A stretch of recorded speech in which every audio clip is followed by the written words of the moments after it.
Hello बच्चों, चलिए प्रश्न को पढ़ते हैं। जीनोम का अर्थ है, विकल्प ए में दिया है गुणसूत्रों का अगुणित सेट, बी विकल्प में है बाइवेलेंट सेट, सी विकल्प में है मोनोवेलेंट सेट से और डी विकल्प में गुणसूत्रों का द्विगुणित सेट। तो हमें इस प्रश्न में से दिए यहाँ आएगा सेट, मोनोवेलेंट सेट है। चलो मुख्य अवधारणा को समझते हैं। मुख्य अवधारणा,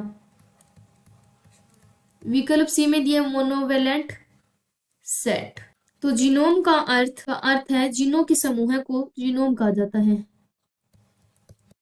जीनों के समूह को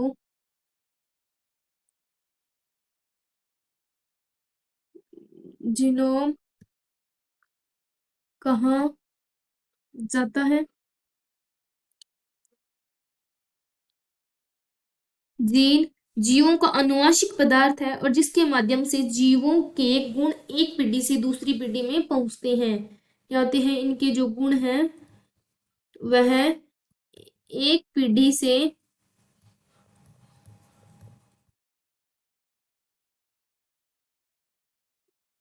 दूसरी पीढ़ी में पहुंचते हैं। किसी भी जीव के डीएनए में विद्यमान समस्त जीनों का अनुक्रम है, जो ये भी क्या कहलाता है, अनुक्रम जीनोम कहलाता है। मानव जीनोम में लगभग 80,000 से 1 लाख तक जीन होते हैं। कितने होते हैं? 80,000 से 1 लाख तक जीन उपस्थित होते हैं। तो विकल्प नंबर ए में दिया है गुणसूत्रों का अगुणित सेट, ये जीनोम का अर्थ है। तो हम विकल्प नंबर ए है दिए हुए प्रश्न का सही उत्तर है। बी नंबर विकल्प में लिखा है वाइवेलेंट सेट से अर्थ है कि समजात गुणसूत्रों के एक जोड़े को वाइवेलेंट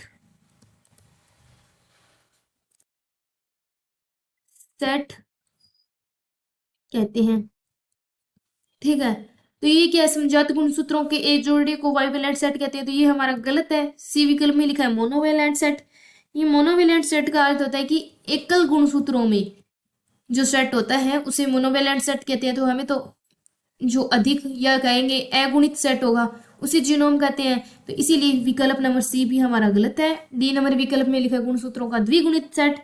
ये गुणसूत्रों का निश्चित जो सेट होता है उसे क्या कहते हैं, गुणसूत्रों का द्विगुणित सेट। तो हम यहाँ क्या पूछा गया, द्विगुणित सेट क्या होता है, निश्चित जो सेट होता है उसे कहते हैं। ठीक है, इसीलिए विकल्प नंबर डी है जो ये गलत है।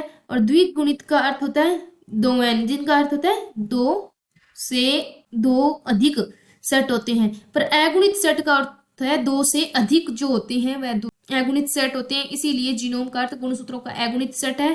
तो मुख्य अवधारणा के आधार पर हमने जीनोम का अर्थ गुणसूत्रों का अगुणित सेट, ये हमारा दिए हुए प्रश्न का विकल्प नंबर ए सही उत्तर है। आशा करते हैं कि आपको इस प्रश्न का उत्तर है जो समझ आया होगा। धन्यवाद।